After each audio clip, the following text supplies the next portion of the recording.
Hello, friends. Welcome to your Grow Groups this week. My name is Jessica. I'm the director of Grow Groups, and we are so happy to have you gathered and joining together here in this new year.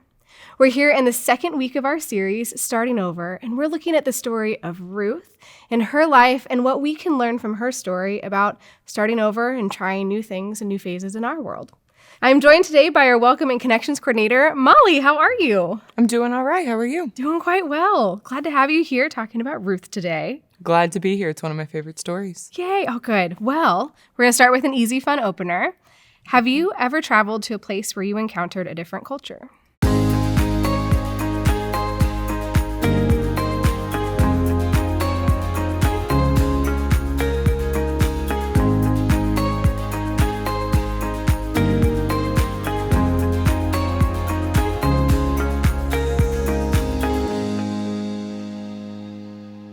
I'm definitely going to have to say my time in Maryland. I grew up thinking that like everywhere in the United States was the same. Very wrong. And just to point out a difference, one of the things I love so much about Kansas City is the community. You walk in the grocery store and say hello to someone, where in Maryland that was like not okay. People would look at me weird when I would just be like, hey, and just keep on going. It was very strange.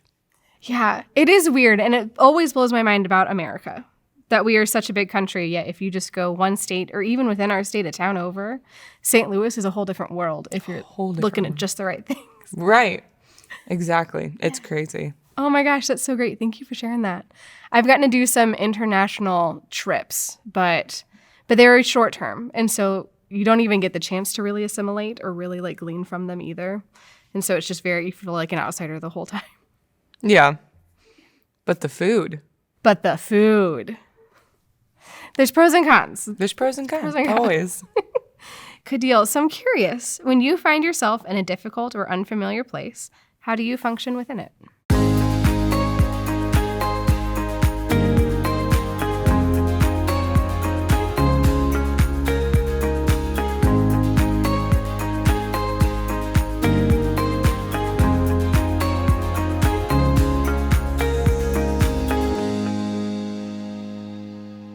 That's a tough question. I'm going to be honest. The first thing when you said that, I felt a little scared, like, oh my gosh.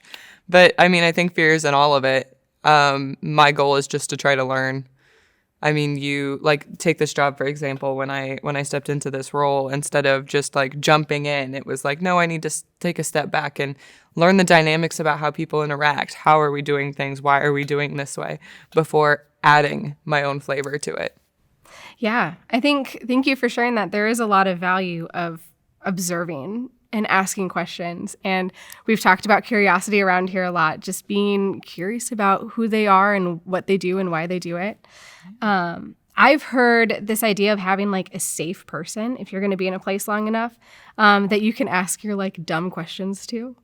Mine is Rachel Zolnowski, to be honest. Yes, because there's, as much as there's no such thing as a dumb question, it is nice to be like what does that mean? Or why do you guys do this? Because you want to know, but you want to ask it in a way that they won't be offended. Exactly. As a safe person. Yeah.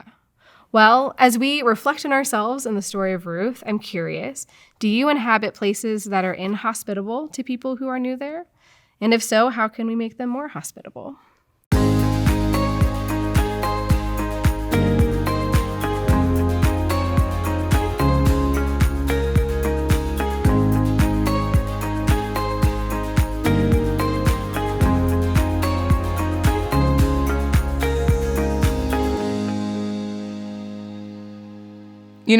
Being and working with the hospitality team has definitely changed my focus. I didn't observe hospitality to the degree I did when it became one of the few things I think about on a regular basis.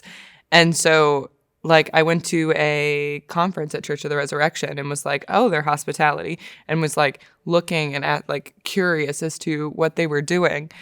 If I had to pick one inhospitable place, I would say Walmart, to be honest. But I think a lot of that just comes from everyone who works there is so tired. They're dealing with people who aren't approaching them with kindness. And so making it my job, and it's like, you can't be hospitable when you're in a bad mood. You can't show of your heart friendliness. And so trying to make them smile. I mean, if I make them laugh, it's bonus points, but even just like just to neutralize how they feel. Yeah, you even just talking about making the space around you hospitable and the way that you're encountering people. That's really important. I asked a girl in a drive-thru one time how her day was going, and she full stopped and was like, "No one's asked me that." And I was like, "Girl, how long have you been here?" And she's like, 8 hours. And that's when I'm like, Kansas City, like we're usually better than this. We usually are. Is this Maryland? But there's also the like, how are you? And like not taking the time to hear the answer. I think there's a lot of that goes around. Definitely. Hey, how are you? And then I always get thrown. It's the, do you want to know? Do you just want me to say good? Oh, man. I think I really started noticing it when I worked, and I spent about 9-10 months in healthcare at a cancer center. And we were down at this huge cancer center in the KU Med system, and it was a maze. And so you have this MA that would walk you in to the doctor's office, and then they just kind of turned you loose afterwards. And I remember thinking that one of the best pieces of hospitality is signage and directions. 1,000%. Yes, just like helping people orient in the smallest ways. And I've heard that in like church reviews and stuff. Where are your signs? Do they show where the bathrooms are so people can meet their basic needs without having to ask 5 different people first? Right. And that's one of those questions that make you feel like it's a dumb question, right? Where it's I feel like I should know where the bathroom is. Yes. Good deal. Well, what can we learn from Ruth's story and the life of Jesus about welcoming others?